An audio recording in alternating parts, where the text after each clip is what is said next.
So here's the usage of map and filter functions that you just learned about.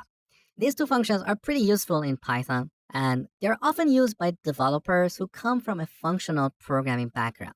So the concept of mapping and filtering lists is very natural to them.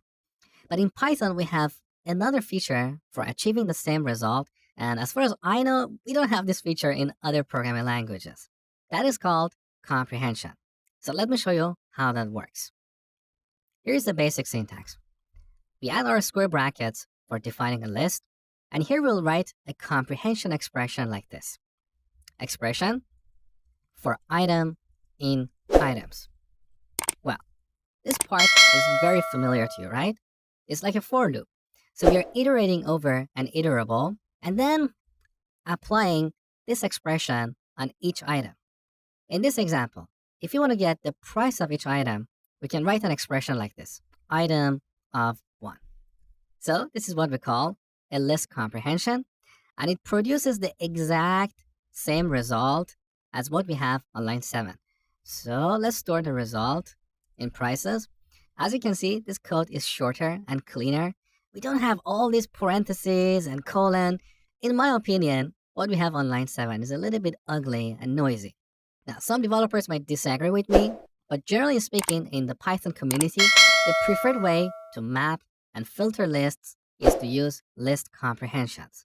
But I wanted to include the map and filter functions in this course because as you look at the code written by others, you'll probably come across instances of using the map and filter functions. So I wanted to make sure that you really understand how they work.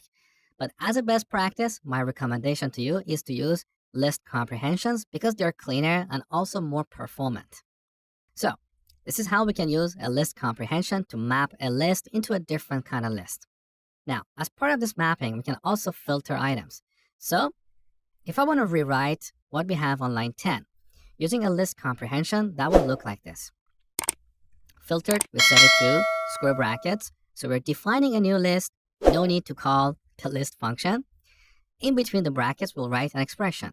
So here's the syntax. Expression for item in items. Now, what is the expression here? Well, in this case, we don't want to map the list of items to list of prices. So our expression is simply the item itself. So basically, we'll iterate over the list of items. We'll get each item and simply return it. However, we want to filter them. So we'll add an if statement if item of 1 is greater than or equal to 10. Once again, I personally find what we have on line 11 more readable and cleaner than what we have on line 10. But if you want to use the map or filter functions, that's perfectly fine.